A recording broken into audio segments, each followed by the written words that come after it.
Les photos alors, de tes vacances? Une fois par semaine, Antoinette rend visite à Alain, 73 ans. Ah bah t'es pas mal là. Vous êtes allé à la mer? Ça c'est Tréport, ouais, à la Manche. Antoinette, c'est une grande amie. Je suis toujours content de la voir quand elle vient me voir. Cet ancien parachutiste des forces spéciales a subi une succession de drames. La perte de sa femme, de son fils, puis celle de ses parents à une semaine d'intervalle. Une situation qui l'a poussé à l'isolement, mais depuis 3 ans, il revit. Rompre l'isolement. On rencontre des personnes, on sympathise, on se connaît, on apprend à se connaître.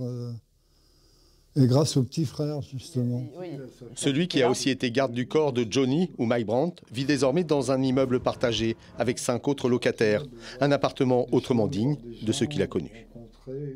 C'était insalubre, on était complètement abandonnés.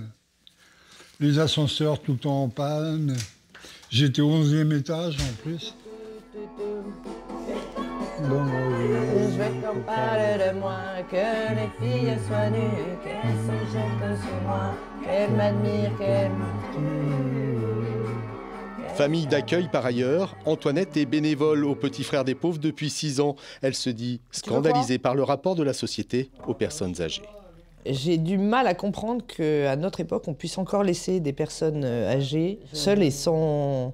Enfin, démunies, quoi. C'est juste, pour moi, impossible, quoi.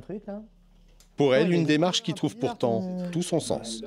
Le fait d'aider Alain et les autres, voilà, ça m'apporte de la joie, du bonheur. Ils nous apportent tellement aussi. On leur donne, mais ils nous donnent énormément aussi. Donc voilà, ça c'est le plus beau des engagements, je trouve. Bonjour Corinne. Oh, dites donc, vous êtes une vraie star. Les compagnons du devoir. Entre ses passions pour la musique, le cinéma et les séjours et animations, Alain a retrouvé une vie sociale et ainsi une joie de vivre perdue pendant longtemps.